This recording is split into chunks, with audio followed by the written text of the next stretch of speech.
In this video, let me share to you the requirements that I passed in VFS Center for my application for temporary residency in Lithuania. Kung isa ka sa may apply papuntang Lithuania, well, ang video na ito ay para sa iyo.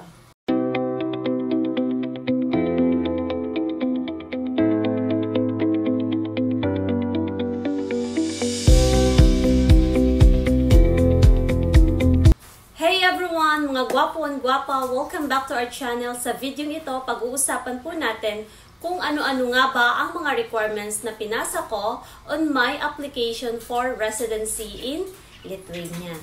So take note guys na ang lahat po ng i-share ko sa inyo is purely based on my personal experience sa mga documents na pinasa ko po. So tara, simulan na po natin.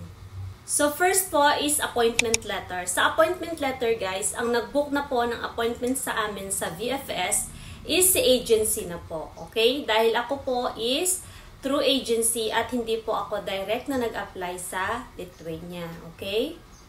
And then sumunod po is 2x2 ID picture with white background. So 2 piraso po ang ibinigay namin. Okay? And then next po is, syempre, yung passport natin. Alright?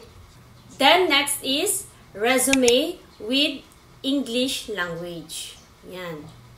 Then next po is COER, Certificate of Employment. So sa work experience po natin, at least 1 year relevant of experience for the last 3 years. So ibig sabihin guys, ngayong taon is 2025. So dapat po hindi lalagpas or bababa sa 2022, okay? So kung ang work experience mo ay 2021 pa, so guys, pag-isipan nyo pong mabuti dahil ang need po ni employer is for the last 3 years na experience, okay? Pero kung up to present naman, for example, 2012 ka pa na-hired sa company up to present, okay lang yan guys, alright?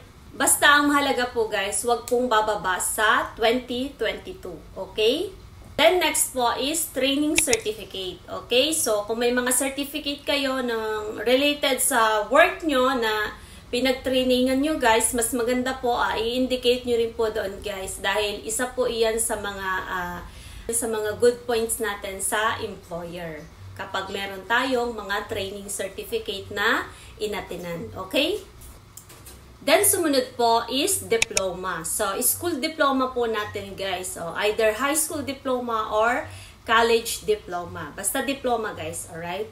And then, next po is yung NBI apostille. So, isa ito sa mahalaga guys, yung apostille ng NBI, okay? And then, next po is yung Xerox ng NBI apostille, alright? So, nagpasa rin po kami ng Xerox copy ng NBI apostille. And then, pang-11 po is application letter for temporary residence permit. Okay? So, isa rin ito sa mga importante nating ipapasang documents. And then, last po is mediation letter. Alright? So, yung 11 at 12 guys, which is yung application letter for residency permit at yung mediation letter, gagawan ko na lang po ng separated na vlog kung ano po ang ibig sabihin nito. Para mas lalo ko pong ma-explain sa inyo ng maayos, okay? At may pakita ko po sa inyo kung ano ang mga nilalaman or contents nung letter, alright?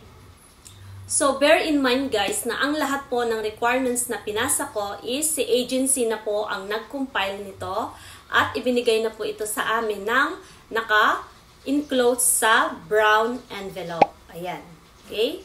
So, kung direct naman po ang inyong apply sa Lithuania, of course, dapat kailangan po kayong tulungan ni employer nyo for your completion of documents. Okay?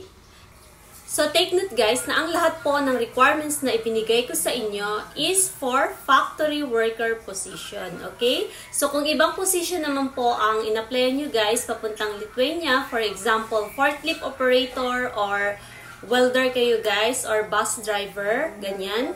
Syempre po, meron pong mga additional requirements, okay? So, mas mahalaga guys, makipag-coordinate po kayo sa inyong agency na in-applyan, okay? So, for the recap guys, here are the list for application for temporary residency in Lithuania.